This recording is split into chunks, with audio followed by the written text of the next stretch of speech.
എല്ലാ സജ്ജനങ്ങൾക്കും എൻ്റെ വിനീതമായ നമസ്കാരം. ഹരേ കൃഷ്ണ കൃഷ്ണ കൃഷ്ണ ഹരേ ഹരേ, ഹരേ രാമ രാമ രാമ ഹരേ ഹരേ. ആത്മബന്ധങ്ങളെയും അസാധാരണ ഭക്തിയോട് ദൈവത്തെ പ്രണയിച്ച വിപ്ലവകാരികളായ സന്യാസിമാരെയും കുറിച്ചുള്ള ഒരു അന്വേഷണം. ഈ തിരക്ക് പിടിച്ച ലോകത്ത് മണ്ണിലെ യാഥാർത്ഥ്യങ്ങൾക്കിടയിൽ നാം മറന്നുപോയ ചില വേരുകളുണ്ട്. നമ്മുടെ സംസ്കാരത്തിന്റെ ആധാരശിലകളായി മാറിയ മഹാഭക്തരുടെ ജീവിതങ്ങൾ. അവർ നടന്ന വഴികളിൽ ഇന്നും ആത്മീയതയുടെ സുഗന്ധം തങ്ങി നിൽക്കുന്നു. അവർ പാടിയ പാട്ടുകൾ ഇന്നും അദൃശ്യമായ ഒരു ചൈതന്യം പോലെ നമുക്ക് ചുറ്റും അലയടിക്കുന്നു. കാലത്തിന്റെ പൊടിപടലങ്ങൾ മാറ്റിക്കൊണ്ട് ആ സ്വർണ്ണ തിളക്കമുള്ള ജീവിത കഥകളുമായി ഞാൻ നിങ്ങളുടെ മുന്നിൽ എത്തുകയാണ്. അധികം ആരും കേൾക്കാത്ത ആത്മീയ കഥകളും അറിഞ്ഞിരിക്കേണ്ട സത്യങ്ങളും ഇനിയുള്ള യാത്രകളിൽ നമുക്ക് ഒന്നിച്ചു പങ്കുവയ്ക്കാം. ഈ ഭക്തി സാന്ദ്രമായ യാത്രയിൽ നിങ്ങൾക്കും പങ്കുചേരാം. ഭക്തിയുടെ ചരിത്രത്തിന്റെയും ഒരു സംഗമത്തെക്കുറിച്ച് നിങ്ങളുടെ വിലപ്പെട്ട അഭിപ്രായങ്ങൾ കമന്റ് ബോക്സിൽ രേഖപ്പെടുത്തുമല്ലോ. നിങ്ങളുടെ ഓരോ വാക്കും ഈ പ്രയാണത്തിൽ എനിക്ക് വലിയൊരു പ്രചോദനമായിരിക്കും. മനോബുദ്ധ്യഹങ്കാര ചിത്താനിനാഹം ന ച ശ്രോത്ര ജിഹ്വേ ന ച ഘ്രാണനേത്രേ ന ച വ്യോമ ഭൂമിർന തേജോ ന വായു ചിദാനന്ദരൂപ ശിവോഹം ശിവോഹം. ന ച പ്രാണസംജ്ഞോ ന വൈ പഞ്ചവായുർന വാ സപ്തധാതുർന വാ പഞ്ചകോശാ ന വാക്പാണിപാദം ന ചോപസ്തപായുച്ഛിദാനന്ദരൂപ ശിവോഹം ശിവോഹം. അക്ക മഹാദേവി ശൈവഭക്തി പ്രസ്ഥാനത്തിലെ തീക്ഷ്ണമായ ഒരു ജ്വാലയായിരുന്നു അവർ. 12ാം നൂറ്റാണ്ടിലെ കർണാടകത്തിൽ സാമൂഹ്യ കെട്ടുപാടുകളുടെയും രാജകീയ സുഖഭോഗങ്ങളെയും തൃണവൽക്കരിച്ചുകൊണ്ട് ചെന്ന മല്ലികാർജുനനെ തന്റെ ഏക അനുരാഗിയായി സ്വീകരിച്ച വിപ്ലവകാരിയായ സന്യാസിനി അവരുടെ ജീവിതകഥയിലെ കാവ്യാത്മകമായ ഒരു ആവിഷ്കാരമാണ് താഴെ നൽകുന്നത്. അക്ക മഹാദേവിയുടെ പ്രത്യേകതകൾ. ആദ്യത്തെ സ്ത്രീരത്നം, കന്നഡ സാഹിത്യത്തിലെ ആദ്യ വനിതാ കവയിത്രി എന്നറിയപ്പെടുന്നു.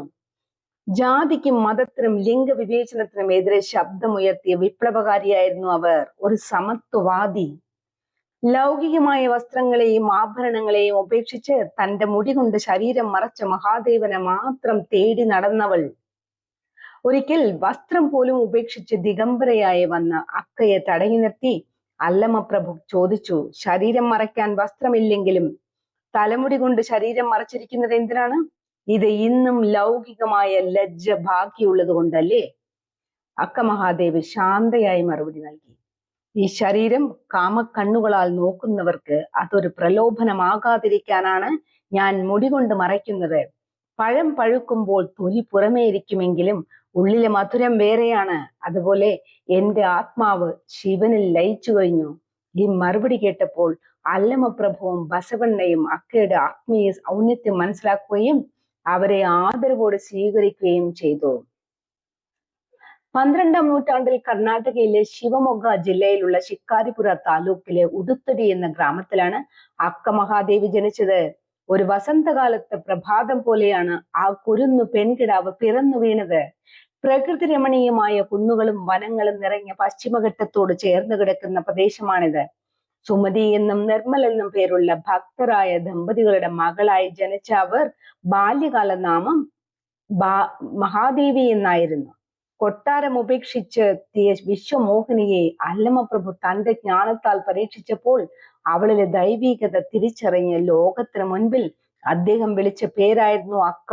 അക്ക എന്നാൽ എൽഡർ സിസ്റ്റർ, അക്ക മഹാദേവി. മാതാപിതാക്കളായ സുമതിയും നിർമ്മലനും അഗാധമായ ശിവഭക്തരായിരുന്നു. അവരുടെ ഭക്തി നിർഭരമായ ജീവിതശൈലിയും ആത്മീയമായ ചുറ്റുപാടുമാണ് ബാല്യത്തിൽ തന്നെ മഹാദേവിയിൽ ഭക്തിയുടെ വിത്തുകൾ പാകിയത്. വീട്ടിൽ നിരന്തരം നടന്നിരുന്ന ശിവപൂജകളും ശരണന്മാരുടെ വചനാലാപനങ്ങളും കേട്ടു വളർന്ന അവൾക്ക് ലൗകിക സുഖങ്ങളെക്കാൾ പ്രിയം തന്റെ ചെന്ന മല്ലികാർജുനനോടുള്ള സ്നേഹമായിരുന്നു. കന്നഡ ഭാഷയിൽ ചെന്ന എന്നാൽ സുന്ദരമായ എന്നും മല്ലികാർജുന എന്നത് മല്ലിക പൂക്കൾ കൊണ്ട് പൂജിക്കപ്പെടുന്ന ശിവൻ എന്നുമാണ് അർത്ഥം. അതായത് മല്ലികപ്പൂവ് പോലെ സുന്ദരനായ ശിവൻ എന്ന് ചുരുക്കം. മാതാപിതാക്കളുടെ ഈ ഈശ്വര വിശ്വാസം ഒരു തണലായി മാറിയപ്പോൾ വെറും ഒരു ഭക്ത എന്നതിലുപരി ശിവനെ തന്റെ പതിയായി സങ്കല്പിക്കുന്ന ഉന്നതമായ മധുര ഭാവത്തിലേക്ക് അക്ക മഹാദേവി വളർന്നു. 12ാം നൂറ്റാണ്ടിലെ കന്നഡ സാഹിത്യത്തിലെയും ഭക്തി പ്രസ്ഥാനത്തിലെയും തിളങ്ങുന്ന നക്ഷത്രമാണ് അക്ക മഹാദേവി. കേവലം ഒരു കവയത്രി എന്നതിലുപരി സാമൂഹിക വേലിക്കെട്ടുകളെ തകർത്തെറിഞ്ഞ വിപ്ലവകാരിയായ ഒരു ശിവശരണയായിരുന്നു. ഏറ്റവും മൂല്യമുള്ള രചനകളാണ് അന്ന് അവരുടെ വചനങ്ങൾ. വചനകാരന്മാരിൽ പ്രായം കൊണ്ട് വളരെ ചെറിയവളായിരുന്നിട്ടും ജീവിതാനുഭവങ്ങളുടെ കരുത്തിൽ അവരുടെ വചനങ്ങൾ, എഴുത്തുകൾ വളരെ ശ്രദ്ധേയമായി. അവരുടെ ചില പ്രധാന ചില വാചകങ്ങളാണ്: ലോകത്തിന്റെ ചലനത്തിന് സൂര്യൻ വിത്തെന്ന പോലെ ഇന്ദ്രിയങ്ങളുടെ ചലനത്തിന് മനസ്സാണ് വിത്ത്. ബസവണ്ണ, അതെ, 12ാം നൂറ്റാണ്ടിലെ ആ ഇരുണ്ട കാലഘട്ടത്തിൽ ജാതി വ്യവസ്ഥയ്ക്കും ലിംഗവിവേചനത്തിനും എതിരെ പോരാടിയ സമാനതകളില്ലാത്ത മഹാരഥനായിരുന്നു ബസവണ്ണ. അല്ലമ പ്രഭു വചന പ്രസ്ഥാനത്തിലെ ഏറ്റവും വലിയ ദാർശനികനും. ഈ മഹാരഥന്മാർ നയിച്ചിരുന്ന വീരശൈവ പ്രസ്ഥാനത്തിലെ സജീവ സാന്നിധ്യമായിരുന്നു അക്ക. വചനങ്ങൾ പറയപ്പെട്ടത് എന്നറിയുന്നത് ലളിതവും എന്നാൽ അഗാധവുമായ ഭക്തിഗീതങ്ങളിലൂടെ അവർക്ക് ജനഹൃദയങ്ങൾ കീഴടക്കി. ഏകദേശം 430ഓളം വചനങ്ങൾ അവർ രചിച്ചിട്ടുണ്ട്. ലൗകികമായ ആഭരണങ്ങളെക്കാൾ ഈശ്വരഭക്തിയെ അലങ്കാരമായി കണ്ട അക്കയുടെ വചനങ്ങൾ അനുഭവങ്ങളുടെയും ആത്മീയ ജ്ഞാനത്തിന്റെയും കലവറയാണ്. അക്കയുടെ ചില പ്രസിദ്ധ വചനങ്ങൾ ഇങ്ങനെയാണ്: പർവ്വതത്തിന് മുകളിൽ വീട് വെച്ചവൻ മൃഗങ്ങളെ ഭയക്കുന്നതെന്തിന്? കടൽ തീരത്ത് വീട് വെച്ചവൻ തിരമാലകളെ പേടിക്കരുത്. ചന്തയിൽ വീട് വെച്ചവൻ ശബ്ദ കോലാഹലങ്ങളെ കുറ്റപ്പെടുത്തരുത്. ചെന്നമല്ലികാർജുന പ്രഭുവായ നിന്റെ ലോകത്ത് ജനിച്ചവൻ പുകഴ്ത്തിയാലും നിന്ദിച്ചാലും സമചിത്തത കൈവിടരുത്. മീരാഭായിക്ക് ഒരു സന്യാസി നൽകിയ കൃഷ്ണ വിഗ്രഹം എങ്ങനെയോ അതുപോലെയായിരുന്നു അക്ക മഹാദേവിക്ക് തന്റെ വീട്ടിലെ ശിവലിംഗം. മറ്റു കുഞ്ഞുങ്ങൾ പാവകളായി കളിക്കുമ്പോൾ ഇവർ രണ്ടുപേരും തങ്ങളുടെ ദൈവിക സുഹൃത്തുക്കളുമായി സംസാരിക്കുകയും അവർക്ക് ഭക്ഷണം നൽകുകയും ചെയ്തിരുന്നു.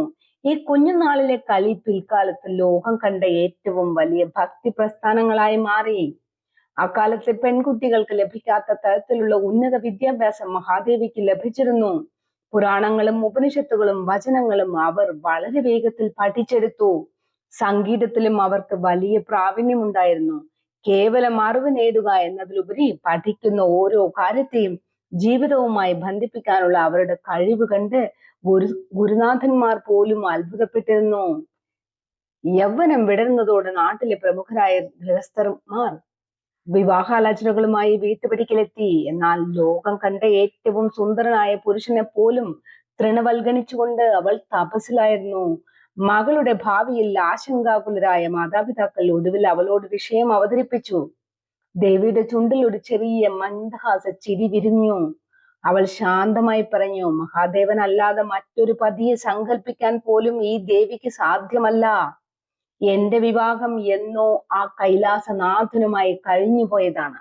ഇനിയൊരു പുനർവിവാഹമോ? അത് കേവലം മത്യമായ വികാരമല്ലേ? ആ വിശ്വമോഹിനിയുടെ വാക്കുകൾ കേട്ട് മാതാപിതാക്കൾ അത്ഭുത സ്തബ്ധരായി നിന്നുപോയി.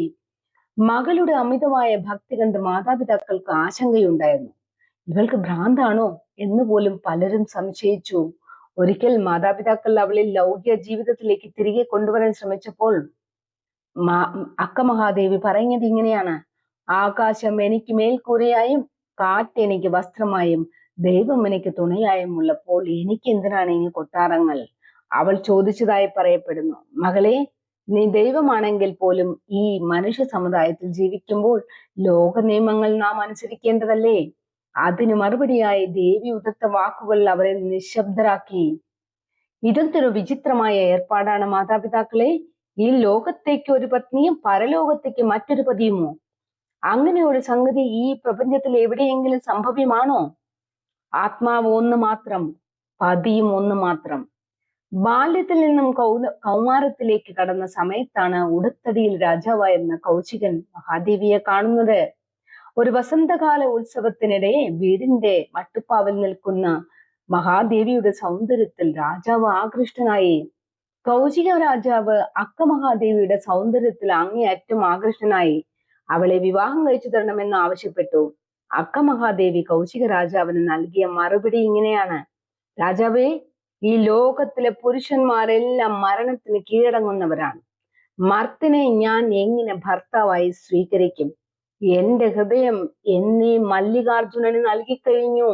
അദ്ദേഹം മാത്രമാണ് എന്റെ നിത്യ കാമുകൻ. മഹാദേവിയുടെ മാതാപിതാക്കൾ ഭയന്നുപോയി. ഒരു കൊച്ചു പെൺകുട്ടിക്ക് ഇത്രയും വലിയൊരു രാജാവിനോട് ഇത്തരത്തിൽ സംസാരിക്കാൻ കഴിഞ്ഞത് അവളുടെ ആത്മബലത്തിന്റെ തെളിവ് മാത്രമായിരുന്നു. ഒരു രാജാവിന്റെ കൽപ്പന ലംഘിക്കുന്നത് വലിയ ആപത്തിന് കാരണമാകുമെന്ന് അവർക്ക് അറിയാമായിരുന്നു. തന്റെ മാതാപിതാക്കളെ രാജകോപത്തിൽ നിന്നും തടവറയിൽ നിന്നും രക്ഷിക്കാൻ വേണ്ടി മഹാദേവി ആ വിവാഹത്തിന് വഴങ്ങുകയാണ്. മാതാപിതാക്കളുടെ സുരക്ഷയ്ക്ക് പ്രാധാന്യം നൽകിക്കൊണ്ട് ആ കഠിനമായ തീരുമാനം എടുക്കുകയാണ്. എന്നാൽ ആ വിവാഹത്തിന് സമ്മതിക്കുമ്പോഴും അക്കമഹാദേവി തന്റെ ആത്മീയമായ വ്യക്തിത്വം പണയപ്പെടുത്തിയിരുന്നില്ല.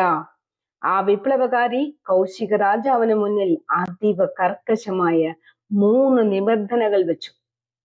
അതെ, അക്കമഹാദേവിയുടെ നിബന്ധനകൾ ആ രാജാവിനെ സംബന്ധിച്ചിടത്തോളം അങ്ങേയറ്റം പ്രയാസകരമായിരുന്നു. തന്റെ സർവാധിപത്യത്തിന് കീഴിലുള്ള ഒരു സ്ത്രീ ഇത്രയും കർക്കശമായ വ്യവസ്ഥകൾ വെക്കുന്നത് അദ്ദേഹത്തിന് അംഗീകരിക്കാൻ കഴിയുന്നതിനും അപ്പുറമായിരുന്നു. എന്നിട്ടും കൗശിക രാജാവ് അതിന് സമ്മതിച്ചു. അതീവ കർക്കശമായ 3 നിബന്ധനകൾ ഇങ്ങനെയാണ്: 1. തന്റെ ശിവപൂജകളിലോ ആത്മീയ കാര്യങ്ങളിലോ രാജാവ് ഇടപെടാൻ പാടില്ല. 2. എപ്പോൾ വേണമെങ്കിലും തനിക്ക് തന്റെ നാഥനായ ശിവന്റെ ക്ഷേത്രത്തിലോ ധ്യാനത്തിലോ പോകാൻ അനുവാദം വേണം. 3. തന്റെ ആഗ്രഹത്തിന് വിരുദ്ധമായോ ശാരീരികമായോ മാനസികമായോ രാജാവ് തന്നെ നിർബന്ധിക്കാൻ പാടില്ല.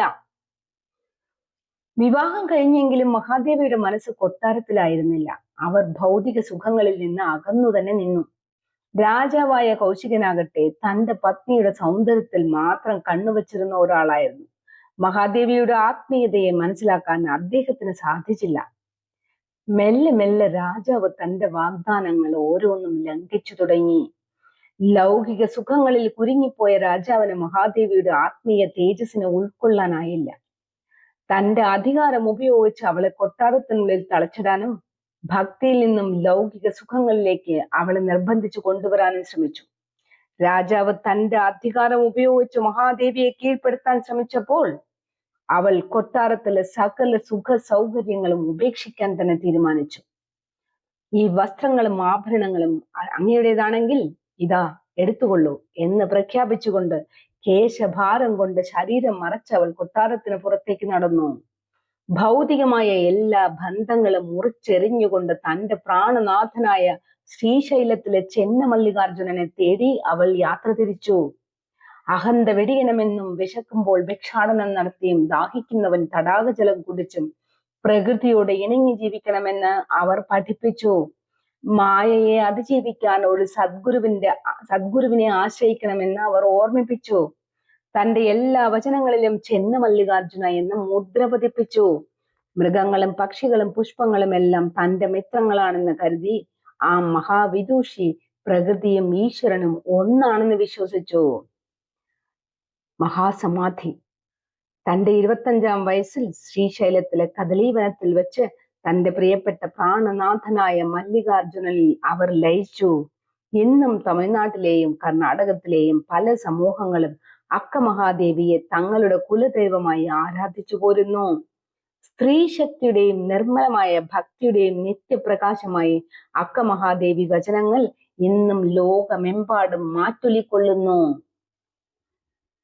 ഹേ വിശ്വനാഥ, കൈലാസനാഥ, കൈലാസവാസിയായ പരമശിവ ഭഗവാനെ, അവിടുത്തെ പ്രണയിച്ച അക്കമഹാദേവിയെ പോലെ ഹൃദയങ്ങളിലെ തൃഷ്ണകളെല്ലാം അവിടുത്തെ സ്മരണയിൽ ഹോമിക്കാൻ ഞങ്ങളെ അനുഗ്രഹിക്കണമേ. ലൗകികമായ ബന്ധനങ്ങളിൽ ഉഴലുന്ന ഞങ്ങളുടെ മനസ്സുകളെ മല്ലികപ്പൂവിന്റെ നൈർമല്യമുള്ള അവിടുത്തെ പാദങ്ങളിലേക്ക് തിരിക്കണമേ. ജ്ഞാനത്തിന്റെ അഗ്നിയാൽ ഞങ്ങളിൽ അഹന്തയെ ഭസ്മീകരിക്കുകയും സ്നേഹത്തിന്റെ ഗംഗാപ്രവാഹത്താൽ ഞങ്ങളുടെ ആത്മാവിനെ ശുദ്ധീകരിക്കുകയും ചെയ്യണമേ. അവിടുത്തെ ഡമരുനാദം ഞങ്ങളുടെ പ്രാണവായുവായി മാറട്ടെ. അവിടുത്തെ നെറ്റിയിലെ ചന്ദ്രക്കല ഞങ്ങളുടെ ഇരുളടങ്ങിയ പാതകളിലെ വെളിച്ചമാകട്ടെ. അവിടുത്തെ താണ്ഡവത്തിൽ പ്രപഞ്ചം ലയിക്കുന്നത് പോലെ ഞങ്ങളുടെ ചിന്തകളും വാക്കുകളും പ്രവൃത്തികളും അവിടുത്തെ അനന്തമായ ചൈതന്യത്തിൽ അലിഞ്ഞു ചേരട്ടെ. അറിവില്ലായ്മയുടെ അന്ധകാരത്തിൽ നിന്ന് മോചനമേകി സത്യത്തിന്റെ കൈലാസത്തിലേക്ക് ഞങ്ങളെ നയിക്കണമേ. ഓം നമ ശിവായ. ഓം നമ ശിവായ. ഓം നമ ശിവായ.